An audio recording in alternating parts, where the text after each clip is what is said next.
Amor e Ódio, terceira parte, capítulo 2.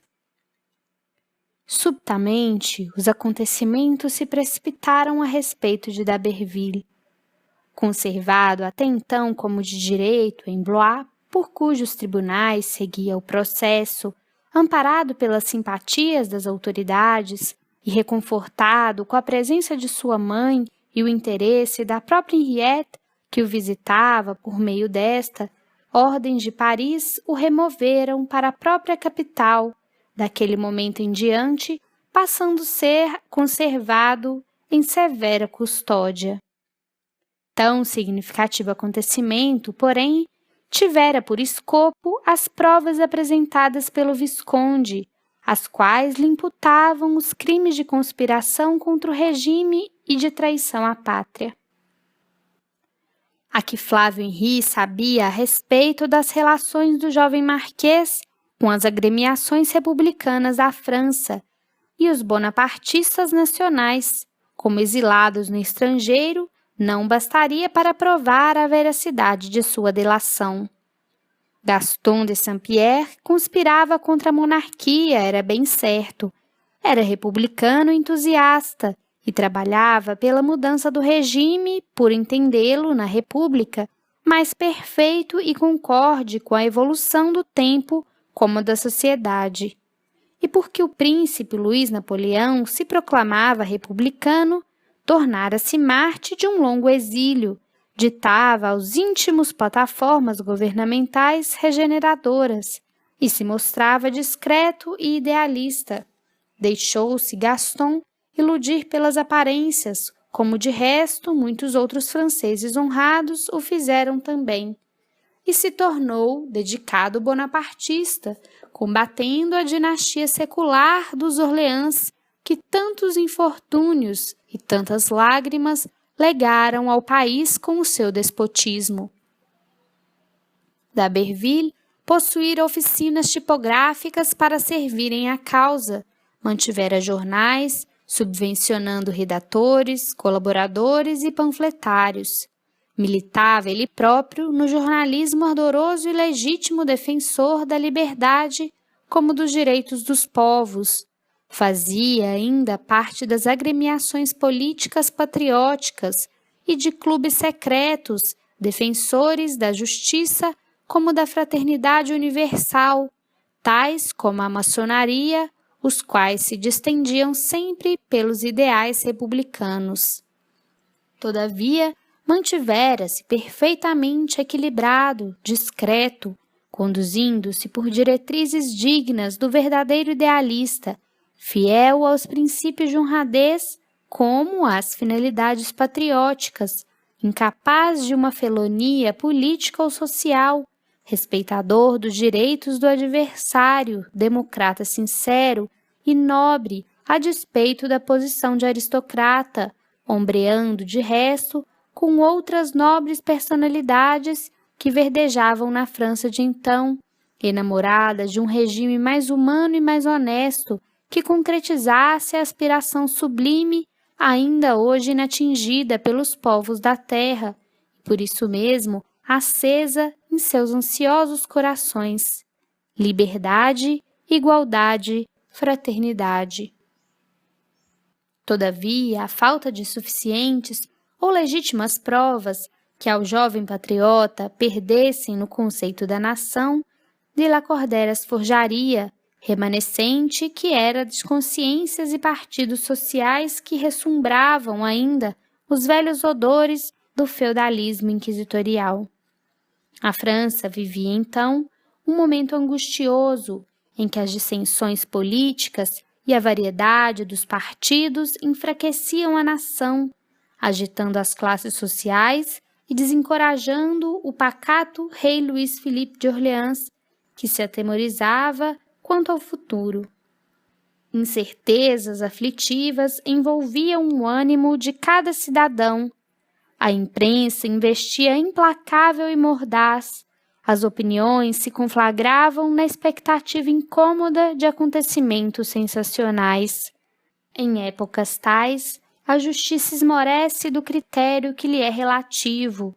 As direções governamentais, sentindo-se enfraquecer, exorbitam dos direitos que defendem e, à falta de outra coisa melhor, aplicam arbitrariedades, esperando deste modo retomar o equilíbrio que lhes vai faltando. É oportunidade, geralmente, para as perseguições individuais implacáveis, para as vinganças pessoais que se mascaram de zelos patrióticos, fingindo fidelidade ao regime vacilante, enquanto apenas servem a interesses particulares. O vingador, então, como ambicioso para se satisfazer, só se servirá de um elemento, a audácia. Com semelhante auxiliar vencerá o ambicioso, enquanto o vingador perderá a quem quiser ferir, cobrindo-se de glórias mentirosas ao fazer supor que vela sobre o altar da pátria. Iniciava-se o ano de 1847. Flávio de Lacordaire incendiava o próprio coração de ódios pessoais por essa época de agitações que dividiam sua pátria, e não apenas de fidelidade à sua majestade. Era realista com efeito, acompanhando-se de indomáveis preconceitos. Abominava a república, porquanto, não admitindo a igualdade, também não compreendia a fraternidade, ao passo que liberdade em seu conceito seria simbolismo de imoralidade e anarquia. Não obstante, nesse caráter singular, não existiria a possibilidade de uma infâmia para com ela servir a monarquia em prejuízo de outro sistema governamental. Porém, de Lacordaire odiava, e para saciar seu ódio por um homem, iria à prática de infâmia se necessário. A audácia a encontraria abundantemente na profundidade do seu orgulho, como na rigidez férrea do seu caráter. E a observação tem concluído que o ódio costuma operar milagres na inversão dos que também opera o amor. Quando o altivo titular verificara que a filha rompia com sua autoridade, que até então acatara, exaltou-se tanto que, por sua vez, também olvidou a secular honradez que bordava seus brasões. Tempestuosos sentimentos de ódio e represálias obscureceram-lhe a razão, permitindo que os mais inferiores projetos emergissem das aflições danosas em que se convertera sua mente.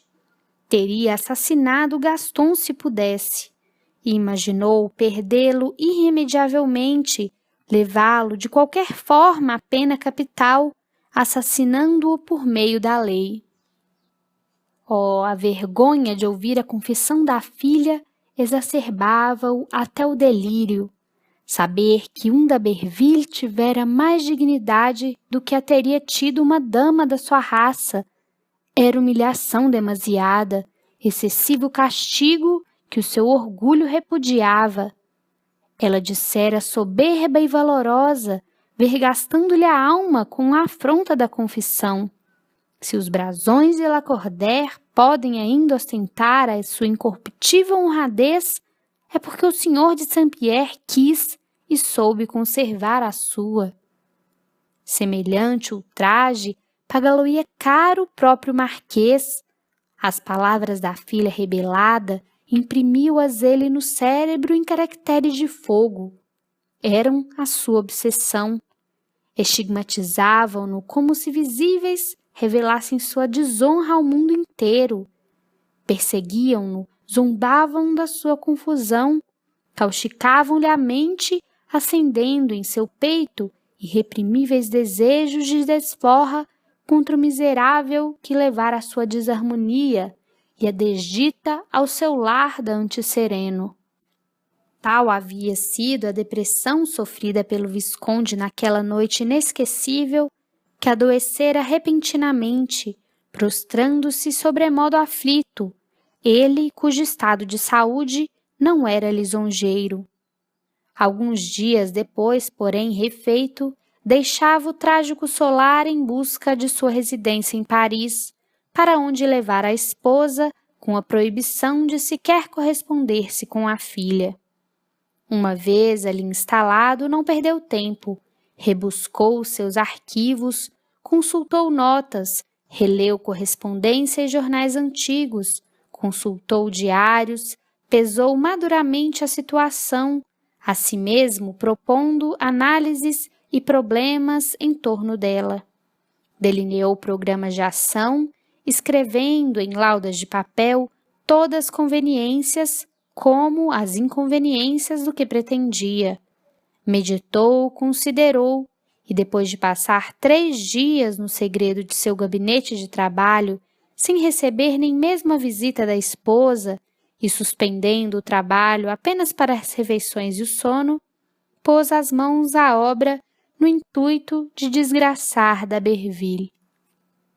Ao 4º dia, levantou-se cedo, vestiu-se modestamente, em pesado luto, ordenou a seu mordomo que providenciasse uma carruagem de aluguel e, depois de ter almoçado frugalmente, meteu-se nela dirigindo-se para a prefeitura de polícia, onde passou 2 horas em conferência secreta com juízes, rábulas e comissários, depois do que novamente se meteu na carruagem, mandando tocar para a residência de certo advogado da rua de C, o Sr. Leblanc. Já muito conhecia o Visconde, o Sr. Leblanc. Bom político, meticuloso e avisado em tudo quanto se envolvia, o austero pai do antigo Lírio da Normandia conhecia circunstanciadamente os adversários das próprias ideias, chefes ou não dos variados partidos que então infestavam a França. Quando do pedido da mão de Henriette por Gaston, desejando Flávio Henri penetrar mais detalhadamente entre os passos do jovem marquês, ao investigar em Paris, como estaremos lembrados, sua vida pública e particular, tivera ocasião de se tornar também conhecedor de circunstâncias melindrosas da vida de várias pessoas com aquele relacionadas. Assim foi que lhe apontaram o indivíduo Leblanc, que durante algum tempo administrara os bens do divino Apolo como pessoa apta a informá-lo acerca do estado financeiro do pretendente de sua filha.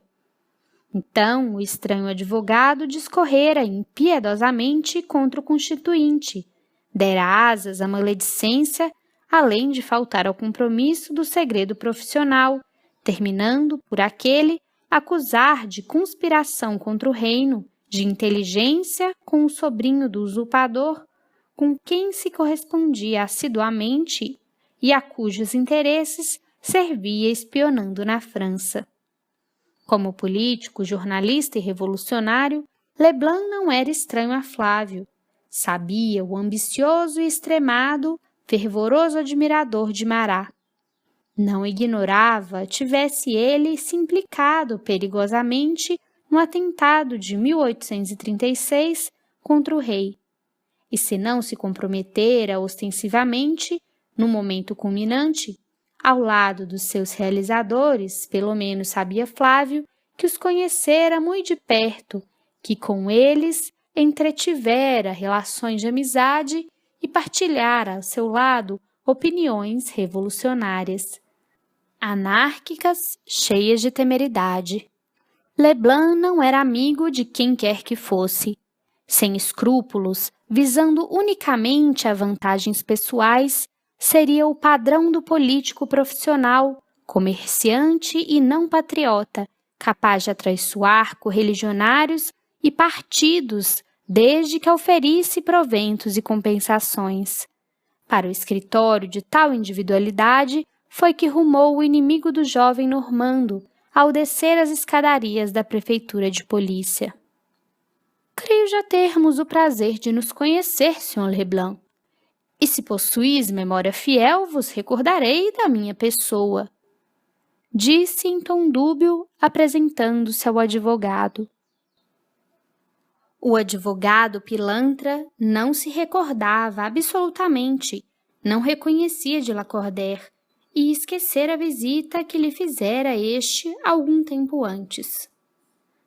Não me recordo, perdoai-me, porém, o vosso nome?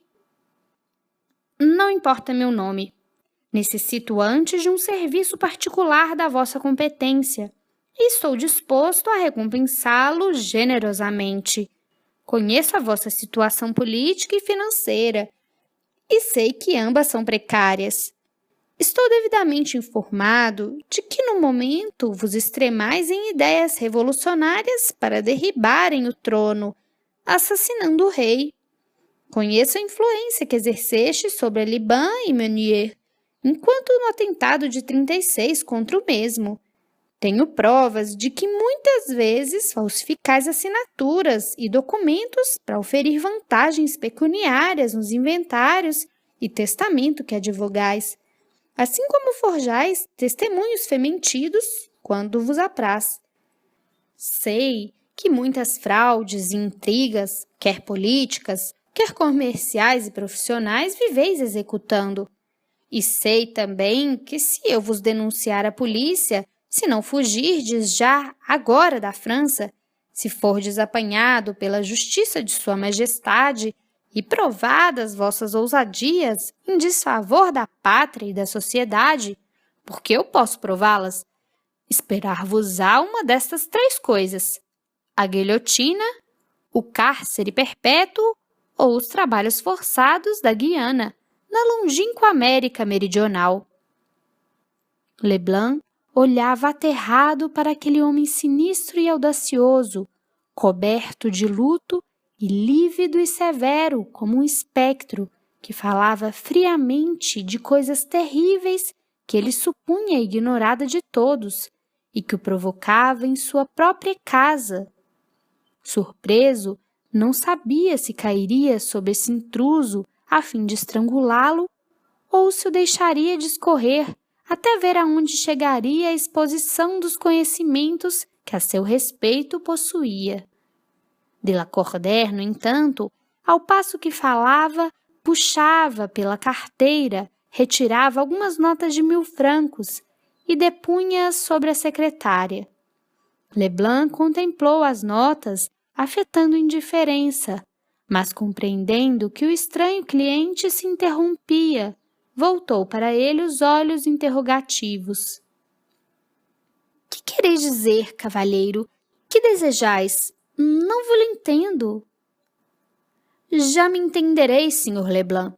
Falemos como bons amigos e correligionários, cúmplices de quaisquer das infâmias que tendes perpetrado, porquanto será o melhor que tendes a fazer, visto vossa sorte se encontrar detida em minhas mãos. O que desejo? Simplesmente que me forneçais um documento e uma carta da suposta autoria de determinado indivíduo, um fidalgo. Para isso imitarei sua letra e falsificarei sua assinatura, pois sei que existem ambas nos vossos arquivos. O documento, selado e lacrado, com as etiquetas do vosso cartório, conviremos que se trate de cópia, escrita em vossa banca, de uma denúncia feita ao prefeito de polícia há 5 anos passados contra conspiradores implicados nas insurreições democráticas de então, por um comparsa dos mesmos.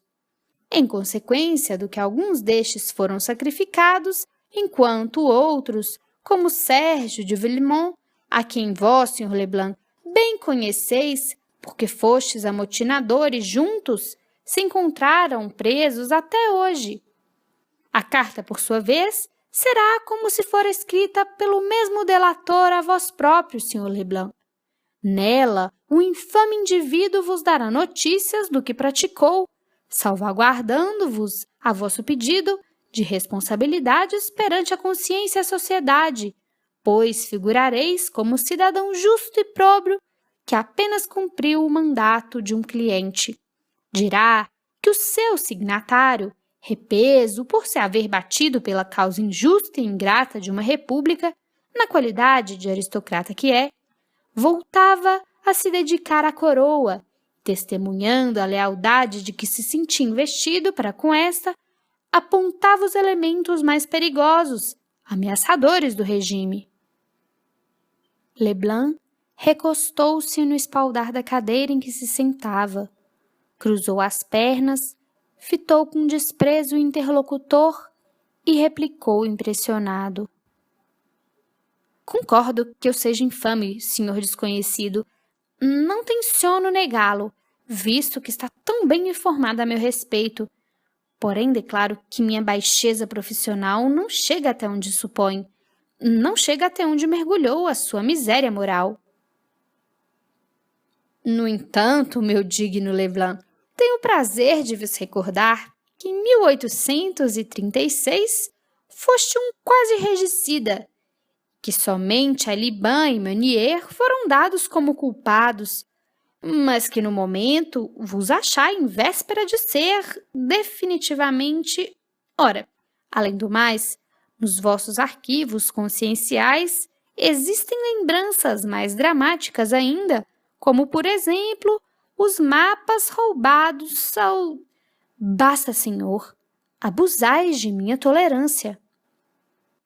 O que vos poderá levar a conhecer a Guiana, na hipótese mais simples, ao passo que, isso é convosco, uma fortunazinha poderá vir acompanhar estas notas de banco, permitindo-vos uma vigilatura na Espanha ou na Inglaterra, até ver o que se passará na mãe-pátria.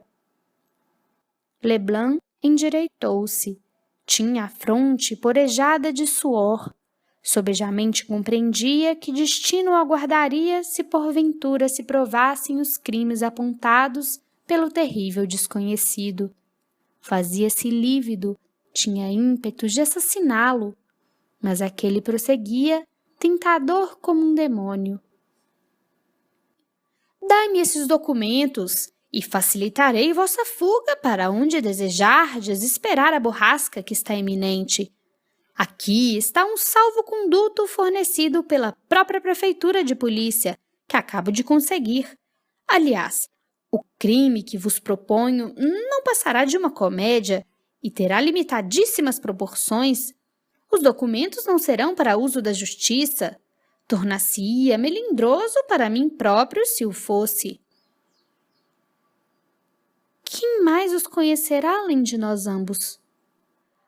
Um pobre diabo, semilouco há 5 anos, cativo numa masmorra de masas, e um moço de cavalariça, ignorante e presunçoso. Mas documentos dessa natureza não são criados em algumas horas. Serão necessários dias, muito estudo, observação acurada acerca da caligrafia a ser imitada. Não no caso vigente. As masmorras de masas são escuras. Não prestará grande atenção nos detalhes da caligrafia quem lá se encontra há 5 anos, gemendo sob os ferros de dolorosa reclusão, se porventura ainda puder ler alguma coisa. E quanto ao moço de cavalariça, estará preso em minhas mãos, como vós outros, Sr. Leblanc. Quem é o prisioneiro a que vos referis? Sérgio de Villemont, antigo agitador das massas, tribuno eloquente, da feição de Desmoulins, intransigente republicano, que bem conheceis. E o moço de... Félix Touchet, antigo tipógrafo, reacionário, a quem o medo decepou as asas, levando-o a preferir a convivência dos irracionais. Todavia, o advogado ainda vacilava. Delacordaire, então, encaminhou-se tranquilamente para uma janela que deitava para a rua. Ergueu sutilmente o reposteiro e, sem nada pronunciar, apontou para fora. Aproximando-se indeciso, Leblanc lançou um olhar perquiridor para o local indicado e recuou impressionado. À porta de sua casa, acabara de ver postados 2 militares e um oficial de justiça. O visconde requerera-os antes de se dirigir ao domicílio que visitava, justamente para o fim em que tinha em mira, a título, porém, de colher provas contra o conspirador que denunciara. Leblanc, que era criminoso, ignorava as insídias verdadeiramente obsessoras do extraordinário constituinte, temeu que eles ali se encontrassem por sua causa.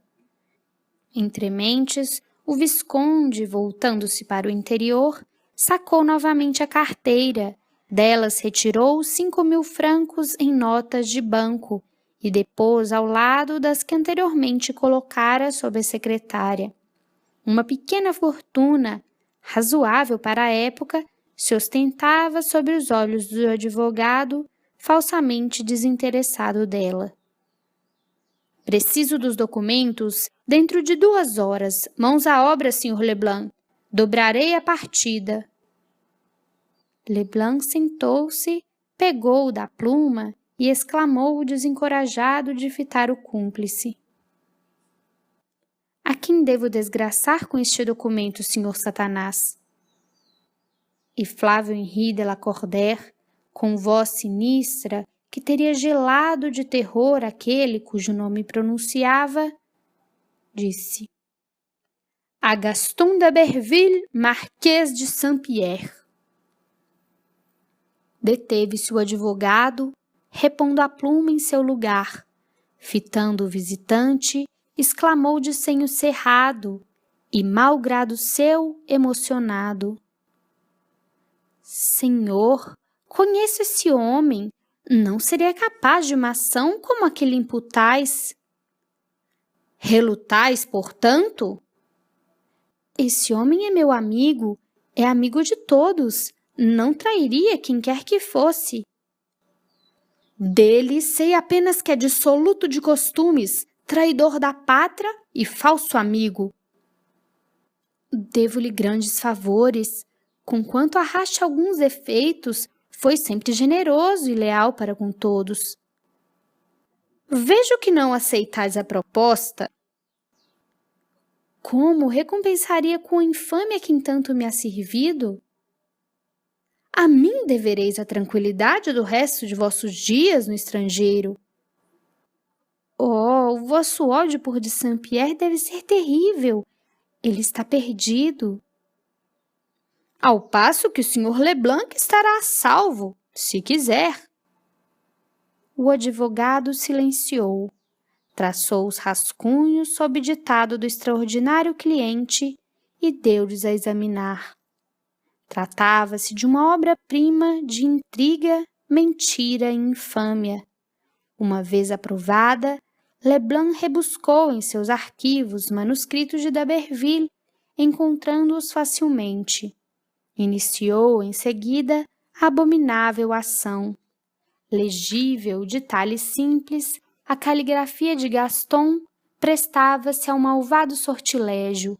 A operação levou 3 horas, durante as quais, impassível, sem um movimento ou murmúrio, o visconde esperou. Ao fim desse tempo, recebendo a estranha encomenda das mãos criminosas de seu cúmplice, examinou-a, confrontou-a com os documentos autênticos retirados do arquivo, e uma crispação lhe agitou os lábios à falta de um sorriso. A semelhança tornaria difícil separar dos verdadeiros os falsos manuscritos. Então, de Lacordaire satisfeito, acrescentando a quantia já fornecida com o dobro de seu valor, exclamou: Tenho a honra de vos declarar, Sr. Leblanc, que tendes 24 horas para vos retirardes da França, a não ser que preferirais ser incomodado pela polícia. Leblanc fitou atrevidamente, verberando raivoso. Quem quer que sejais, senhor, sois um miserável, o rebotalho da França. Ao que Lacordaire se retirava, respondeu voltando-se a meio corpo. E vós, Sr. Leblanc, o rebotalho da humanidade, porque um miserável ainda mais completo.